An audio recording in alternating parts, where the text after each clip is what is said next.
Elections جو ہیں وہ ان قریب موسٹ پرابلی جنوری کے اینڈ میں according to election commission of Pakistan انہوں نے ایک تاریخ ابھی تک دی نہیں ہے، اناؤنس نہیں کی، لیکن موسٹ پرابلی یہی سمجھا جا رہا ہے، اسی کی پرسیپشن ڈیولپ ہو رہی ہے کہ یا تو آخری ہفتہ جو ہے جنوری کا یا فرسٹ ویک جو ہے آپ کا فیبری کا، اس میں انتخابات جو ہیں 2024 وہ جاری ہو جائیں گے. اور اس کے بعد ہم نے تھوڑا سا ڈسکس کرنا ہے اس معاملے پہ کہ آخر اس ٹائم پہ الیکشن کا جو موڈ ہے، لوگوں کی کیا رائے ہے، کیا جتنی بھی پولیٹیکل پارٹیز ہیں وہ اپنے منشور پہ کام کر رہی ہیں، کون سی پولیٹیکل پارٹی کس بیانیے کے ساتھ جو ہے وہ ان انتخابات میں حصہ لے گی. اس حوالے سے ہمارے ساتھ آج حماد حسن صاحب بھی موجود ہیں، سینئر رپورٹر ہیں، ان کا بڑا ایکسپیرینس رہ چکا ہے خاص کر خیبر پختونخوا میں. سر، ایک تو بڑی انٹرسٹنگ چیز ہے کہ ہم لوگ کافی دفعہ بھول جاتے ہیں کہ پرسیپشن ہے ایک کہ موسٹ پرابلی الیکشنز جو ہیں وہ شاید 2024 میں بھی نہ ہوں، جنوری ہے یا فیبری ہے، اور اگر ہوتے بھی ہیں لیکن ایز سچ اس طرح کی انوائرمنٹ نہیں نظر آئی. وہ گہما گہمی، وہ جو پولیٹیکل پارٹیز ایک زور و شور کرتی ہیں، میسو ریلیز نکلتی ہیں. البتہ میاں نواز شریف صاحب کے ریٹرن کے لیے کچھ PMLN نے جو ہے اقدامات ضرور کیے ہیں، کنونشنل میٹنگز بھی کیے ہیں، چھوٹے چھوٹے جلسے بھی کیے ہیں، کچھ ایک ریسنٹلی ٹھوکر نیاز بیگ کی بھی ان کی اچھی گیدرنگ تھی. لیکن وہ جو ایک تھیم ہوتی ہے ہر الیکشن سے پہلے 2-3 مہینے پہلے، وہ چیز نظر نہیں آ رہی. کیا وجہ ہے آپ کے خیال؟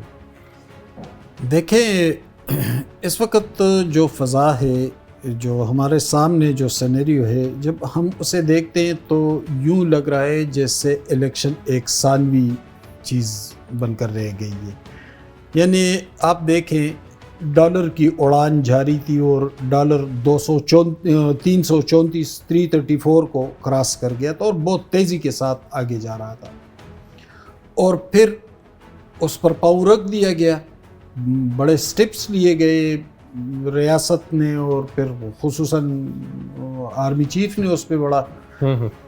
تو وہ وہی ڈالر ہے جو 334 سے اوپر جا رہا تھا، وہ اب 279 پہ غالباً آج اس کا ریٹ ہے، تو وہ اسی پہ آ گیا. یعنی 50 روپیز سے بھی زیادہ اس میں فرق آ گیا ہے. ایک طرف تو یہ معاشی ایک چھوٹی سی پکچر میں دکھا رہا ہوں. دوسری طرف کل سپریم کورٹ کا فیصلہ آ گیا پریکٹس اینڈ پروسیجر اس پہ. تو 15 جو ججز کا فل کورٹ تھا، تو اس میں سے 10 ججز نے فیصلہ کیا، اور فیصلہ اس ظاہر ہے کہ چیف جسٹس نے اپنے خلاف فیصلہ کیا کہ مجھے یہ اختیارات نہیں چاہیے. تو یوں محسوس ہو رہا ہے جیسے ریاست اپنے پاؤں پر کھڑی ہونے کی کوشش کر رہی ہے اس وقت، چونکہ ہماری صورتحال تو کافی حد تک خراب ہو گئی تھی، معاشی طور پر بھی اور آئینی و قانونی طور پر بھی. تو دونوں جو اہم ترین پلرز تھے نا، اس کو سنبھالا دینے کی کوشش کی جا رہی ہے. میں تو یہ محسوس کر رہا ہوں، مجھے تو ایسے لگ رہا ہے. اور الیکشن، فرض کرے اگر الیکشن ہو بھی، اور فرض کرے عمران خان وزیر اعظم بن جائے، فرض کرے کوئی اور بن جائے، تو اس نے بھی اسی پر توجہ دینی ہے، معیشت پر بھی اور آئینی و قانونی یعنی نظام انصاف پر. تو جب وہ چیزیں ٹھیک ہو رہی ہے اور وہ ایک اچھے سمت میں جانے لگی ہے، تو پھر ظاہر ہے کہ الیکشن کی طرف دھیان ہی نہیں ہے کسی کا. اور اگر الیکشن جنوری میں ہونے ہیں، جنوری کے آخر میں، تو بیچ میں تو نومبر اور دسمبر کا مہینہ ہے. تو کیا جب پہلے الیکشن ہوتے تھے تو یہ ٹیمپو ہوتا تھا جو آج ہے؟ تو محسوس ایسے ہو رہا ہے کہ الیکشن اہم نہیں ہے. جو آپ کا الیکٹورل سیٹ اپ ہے اس پہ بائی اینڈ لارج کافی لوگوں کا جو کانفیڈنس ہے وہ لوز کرنا شروع ہو گئے ہیں. دوسری ایک اور یونیک چیز ہے، 21 اکتوبر کو ایک بڑا مسلم لیگ نونی جو ہے کہہ رہے ہیں کہ ہم آرگنائز کریں گے مینار پاکستان میں ایک جلسہ، میاں صاحب آ رہے ہیں، اس کی بھی حاضری ہے. ان کا بھی اس طرح کا ٹیمپو نہیں لگ رہا کہ ہم نے انتخابات کی طرف جانا ہے، لیکن میاں صاحب ایک الگ بیانیے کے ساتھ آ رہے ہیں. اور جتنا رسپانس اس ٹائم پہ، جتنی بھی ویڈیوز آئی ہیں سوشل میڈیا پہ آئی ہیں یا کنونشنز کی آئی ہیں، وہ PMLN کا ایک ہوتا ہے نیچر جو ہے سیاست کا، وہ بالکل نہیں نظر آ رہا. اس کی کیا وجہ ہو سکتی ہے؟ دیکھیے، ایک بات تو بالکل واضح ہے کہ تمام سیاسی جماعتیں جو پی ٹی آئی کی مقبولیت ہے جو اس وقت ہے اور بہت عارضی مقبولیت دکھائی دیتی ہے، کیونکہ عمران خان کے پاس کبھی کوئی پروگرام نہیں رہا، کوئی بیانیہ نہیں رہا، جو کچھ اس نے کہا تھا وہ سب کچھ اس کے الٹ کرتا جا رہا تھا، کہتا ہے کسی کرپٹ کو ساتھ نہیں ملاؤں گا، سارے کرپٹ اس کے ساتھ مل گئے تھے۔ تو جو اس نے کہا تو وہ 50 لاکھ گھر، 1 کروڑ نوکریاں، وہ سب کچھ وہ تو ملیامیٹ ہو چکا ہے، لیکن اس کی مقبولیت ایک جذباتی ابھار اس ملک میں موجود ہے اور ایک مقبولیت قائم ہے، اور وہ مقبولیت زیادہ تر رد عمل میں ہے۔ معاشی طور پر لوگ پریشان ہیں، دوسری جماعتوں کی کارکردگی بھی کوئی اچھی نہیں، 16 مہینے کا بیک گراؤنڈ بھی اچھا ہے، 16 مہینے کا پی ڈی ایم حکومت کا وہ بھی سارا ہے سامنے، تو لوگ اس وجہ سے وہ سارا رد عمل ایک جگہ اکٹھا ہوا ہے، اور وہ رد عمل پی ٹی آئی کی صورت میں سامنے ہے۔ جو ہی معاشی صورتحال سنبھل جائے گی، پی ٹی آئی کی مقبولیت قائم نہیں رہے گی، جو ہی دہشت گردی کو اکھاڑا جائے گا جڑ سے، یہ مقبولیت قائم نہیں رہے گی، جو ہی ملک امن اور انصاف کی طرف جائے گا، یہ مقبولیت قائم ہے۔ یہ سارا رد عمل ہے، یہ مقبولیت ایک الگ چیز ہے، لیکن اس کے باوجود تمام جماعتیں کانفیڈنس لوز کر گئی ہیں، یعنی وہ ایسا لگ رہا ہے جیسے وہ الیکشن سے بھاگ رہی ہیں۔ اب آپ مولانا فضل الرحمان کی مثال لیں، روز وہ بیان جاری کرتا ہے کہ الیکشن نہیں ہونی چاہیے، برف باری ہوگی۔ بھائی گرمی آتی ہے تو آپ کہتے ہیں کہ شدید گرمی ہے، الیکشن نہیں ہوں گے، سردیاں آتی ہے تو آپ کہتے ہیں برف باری ہوگی۔ پاکستان کے کتنے علاقوں میں برف باری ہوتی ہے؟ پورے پنجاب میں مری کے علاوہ کہیں برف باری ہوتی نہیں ہے، ایک چھوٹی سی تحصیل ہے۔ کے پی میں برف باری ہوتی ہے، لیکن وہ بہت اوپر کئی ناران اور ان علاقوں میں، یعنی مردان سوابی سے لے کر بنیر سے لے کر دیر سے اور نیچے ڈیرہ اسماعیل خان، ٹانک لکی مروت تک کہاں برف باری ہوتی ہے؟ کوئی برف باری، پنجاب جیسا موسم ہوتا ہے، سندھ اور بلوچستان آپ کے سامنے۔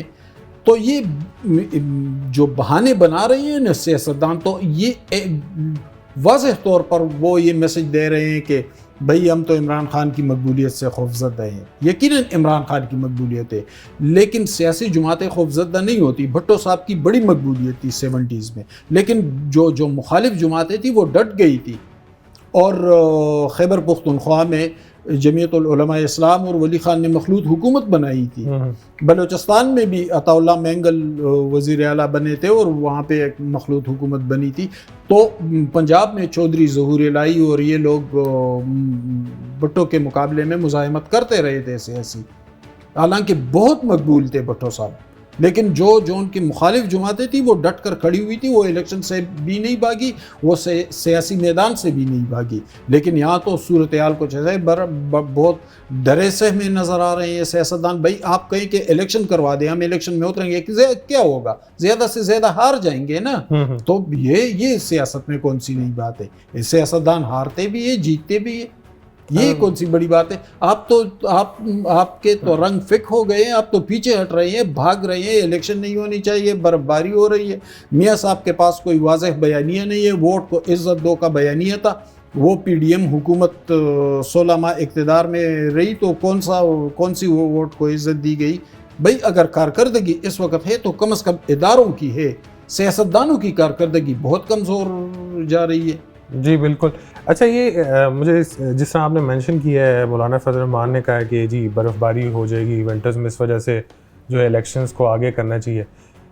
جولائی 2022 میں، جون جولائی میں آپ کو یاد ہوگا یہ ضمنی انتخاب ہوئے تھے 25 سیٹوں پہ پنجاب کی اسمبلی کے جو ہیں، تو ایون اس میں بھی حالانکہ پچھلی دفعہ پی ٹی آئی کی ہی جو تھیں یہ سیٹیں تھیں، لیکن ان میں سے بھی وہ بمشکل 15 جیتے تھے۔ اسی طرح بعد میں بھی جو نیشنل اسمبلی کے ضمنی انتخابات ہوئے تھے جس میں 9 سیٹوں پہ جو ہے عمران خان صاحب خود جو ہیں وہ کامیاب ہوئے تھے، لیکن بائی اینڈ لارج اگر دیکھا جائے تو کے پی ہو جائے، بلوچستان ہو جائے، ایون پنجاب ہو جائے، آپ کا ووٹ ویسے بھی اتنا پولرائزڈ ہے اور ڈیوائیڈڈ ہے، لیکن اس بات کی مجھے یہ سمجھ نہیں آتی کہ کیا ہماری پی ڈی ایم کے لوگ جو ہیں یا مولانا صاحب انہوں نے یہ ذہن میں اپنے ڈالی ہے کہ یہ شاید 2/3 میجورٹی لے جائے گا، یا اس طرح کا ذہنیت اس طرح کی بات کی ہے؟ وہ مختلف وجوہات ہیں ان کے کانفیڈنس لوز کرنے کی۔ ایک وجہ تو چلو عمران خان ہے کہ اس کی مقبولیت ہے، تو مقبولیت سے کبھی کوئی سیاستدان بھاگا ہے؟ سیاستدان تو مقبولیت سے نہیں بھاگا, میں نے تو بھٹو صاحب کی مثال دے دی. سیاستدان طاقت سے بھی نہیں بھاگا. ایوب خان اس ملک میں ڈکٹیٹر تھے اور سیاسی جماعتوں نے مقابلہ کیا تھا. جنرل ضیاء کا بھی مقابلہ کیا تھا, ایم آر ڈی بنی تھی, بے نظیر بھٹو مرحومہ, ولی خان, یہ سارے نوابزادہ نصر اللہ خان, یہ سارے ایم آر ڈی میں اکٹھے ہوئے اور ڈٹ گئے تھے آمریت کے سامنے. پھر پرویز مشرف دور میں بھی اے آر ڈی میں جدوجہد ہوتی رہی. تو ایک تو سیاستدان طاقت اور مقبولیت سے بھاگتا نہیں ہے. آج کے سیاستدان بھاگ رہے ہیں, مجھے سمجھ نہیں آ رہی کیوں بھاگ رہے ہیں. دوسری بات, جو مولانا کا انتہائی کمزور رویہ ہے اس کے پیچھے کچھ اور عوامل بھی ہیں. مولانا کی جماعت یا مولانا کے خاندان کے افراد پر مالی حوالے سے الزامات ہیں, اور یہاں پہ جو گورنر کے پی آیا وہ مولانا کے قریبی رشتہ دار ہے. پھر مولانا کے بھائیوں کا بھی بڑا ذکر ہوا میڈیا میں. تو کچھ تو اپنے ذاتی کمزوریاں ہیں اور کچھ سیاسی خوف ہے ان لوگوں کو. تو جب اس طرح کی صورتحال ہو تو پھر آپ اس ملک میں سیاست نہ ہی کریں تو بہتر ہے. آپ تو اپنا کانفیڈنس دکھائیں, اپنے مسل شو کریں, میدان میں اتریں اور کہیں کہ آ جائیں الیکشن لڑیں. تو جب آپ کا یہ رویہ ہوگا تو پھر آپ کے حریف کی مقبولیت ہی بڑھے گی, پھر آپ کی مقبولیت تو نہیں رہے گی. پھر جب آپ کا رویے میں اتنا خوف ہوگا, اتنی پسپائی ہوگی, تو پھر آپ کا حریف مقبول ہی ہوگا. جی بالکل. اور دوسرا ایک اور چیز ہے, سوشل میڈیا کے دور میں ہم دیکھتے ہیں کہ ایک سوشل میڈیا پلیٹ فارم بن چکا ہے انتخابات کے لیے بھی, لوگوں کو اپنی پارٹی کو منشور سمجھانے کے لیے بھی.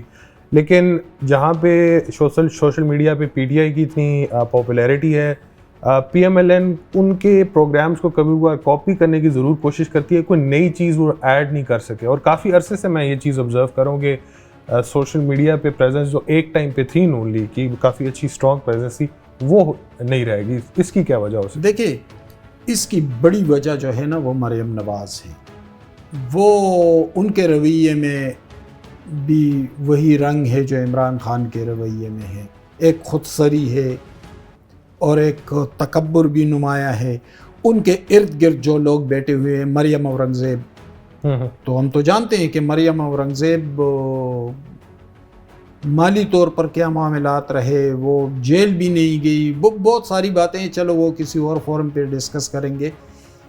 مریم اورنگزیب, حنا پرویز بٹ, ثانیہ عاشق, یہ اس کے ارد گرد کے لوگ ہیں. آپ نے کبھی دیکھا کہ وہ قمر الاسلام راجہ کے ساتھ بیٹھی نظر آئی مریم اورنگزیب؟ وہ بڑا بہادر آدمی تھا, جیل گیا تھا, اس کا چھوٹا ننھا بچہ کمپین چلاتا رہا. تو جب لیڈر کا رویہ یہی ہوگا. دوسری بات, سوشل میڈیا کا دور ہے, عمران خان کی پاپولیرٹی کو سوشل میڈیا نے بہت زیادہ سپورٹ کیا. بالکل. اور وہ جو نئی نسل تھی, نوجوان نسل تھی, اس کو اپنی طرف کھینچا پی ٹی آئی نے, اور سوشل میڈیا کے ذریعے سوشل میڈیا کو برج کیا. لیکن اس کا مقابلہ, سوشل میڈیا کا مقابلہ سوشل میڈیا کے ذریعے ہونا چاہیے تھا. اس مقبولیت میں ڈینٹ تب پڑتی جب آپ کی سوشل میڈیا ٹیم مضبوط ہوتی. لیکن مریم نواز کا کوئی چہیتا ہے عاطف رؤوف, اس کو پتہ نہیں کتنے سالوں سے سوشل میڈیا کا ہیڈ بنایا ہوا ہے, اور پتہ نہیں اس شخص کی کارکردگی کیا ہے اور وہ کرتا کیا ہے. تو ظاہر ہے کہ جب یہ صورتحال ہوگی نا, تو پھر آپ کے پاس مقبولیت نہیں رہے گی. پھر آپ کے پاس اپنے چہیتے تو رہیں گے, لیکن مقبولیت ایک الگ چیز ہے. مجھے یہ بتائیں, کبھی کے پی کے کسی وفد سے مریم نواز ملی؟ چلو میاں صاحب تو باہر تھے نا, وہ پارٹی کو لیڈ کر رہی تھی, تو وہ کبھی ملی کسی وفد سے مسلم لیگ کے؟ کبھی کارکنوں سے بات کی؟ ان کا تو انہوں نے وزٹ کیا تھا تھوڑی دیر سے. ایک وزٹ سے کیا بنتا ہے نا عمر, ایک وزٹ سے تو کچھ نہیں بنتا. لیڈر تو اب دیکھیں, اب تو ڈیجیٹل دور میں ہم رہ رہے ہیں. ویسے اس ٹائم پہ کے پی کے میں ان کی توجہ بھی نہیں ہے بالکل بھی. کے پی پہ نہیں ہے, سندھ پہ نہیں ہے, بلوچستان پہ نہیں ہے, بلکہ پنجاب پہ بھی نہیں ہے, لاہور پہ ہے. تو جب اس طرح کی سیاست آپ کریں گے تو پھر آپ یہ توقع نہ کریں کہ آپ کی مقبولیت بڑھے گی. پھر آپ کی مقبولیت شرنگ ہوتی جائے گی, اور شرنگ ہو رہی ہے. اور دوسری بات یہ ہے کہ مسلم لیگ کے پاس بیانیہ کون سا ہے؟ مسلم لیگ کے پاس یوں محسوس ہو رہا ہے جیسے میاں صاحب اس دفعہ سیاسی کی بجائے معاشی بیانیہ لے کر آ رہے ہیں. تو سیاست نہیں ریاست بچاؤ والا ریاست بچاؤ، اور وہ چونکہ معاشی صورتحال بہت خراب ہے نا، تو شاید میاں صاحب لوگوں کے نفسیات کو مد نظر رکھتے ہوئے کوئی معاشی بیانیہ لے کر آئیں کہ بھئی ہم ملک کو ٹھیک کریں گے. ٹھیک ہے، اس حوالے سے ہمیں ماننا چاہیے کہ میاں صاحب کامیاب حکومتیں چلا چکے ہیں معاشی حوالے سے، ان کی پالیسیز دوسروں کے نسبت کئی گنا زیادہ بہتر تھے. لیکن اب دیکھیں گے وقت بہت چینج ہو گیا، وقت بہت چینج ہو گیا ہے. لیکن صرف بیانیے سے سب کچھ نہیں ہوتا. کمیونیکیشن، پولیٹیکل سٹانس آپ کا کیا ہے، کارکنوں کے ساتھ رابطے کیسے ہیں، حریف کی کمزوریوں کو کیسے جج کرتے ہیں اور اس کو کاؤنٹر کرتے ہیں. تو جب یہ چیزیں نہیں ہیں تو یوں لگتا ہے جیسے ایک سیاسی غنودگی طاری ہے سیاسی منظرنامے پہ. جی بالکل. ویوز، آج کا جو سیاسی منظر ہے ہم نے آپ کو تھوڑا سا پیش کیا، خاص کر جو ویکنیسز ہیں آپ کی سیاسی جماعت میں، سیاسی جماعتوں میں، اور اس کے علاوہ آخر لوگ جو ہیں اتنا زیادہ کانفیڈنس کیوں لوز کر چکے ہیں، اتنی زیادہ گہما گہمی کیوں نہیں ہے. کیونکہ انتخابات ابھی تو سر پہ آئے کھڑے ہیں. اکتوبر ہے، نومبر ہے، دسمبر ہے، اس کے بعد جنوری ہے. آپ کو پتہ 4 مہینے کے اندر اندر جو ہے اتنا زور و شور سے لوگ حصہ لیتے ہیں، جلسوں میں جاتے ہیں، ورکرز کنونسن میں جاتے ہیں. لیکن اس طرح کی جو خاص ایک پاکستان میں ایک آؤٹ سے کہ ایک موومنٹ ٹائپ سی چلتی ہے نا الیکشن سے پہلے، وہ بالکل بھی یہ چیز نہیں نظر آ رہی. اور مایوس کن بات یہ ہے کہ کافی سارے سیاستدان جو اس وقت بھی موجود ہیں جو کہتے ہیں کہ الیکشن سرے سے ہونے ہی نہیں چاہیے.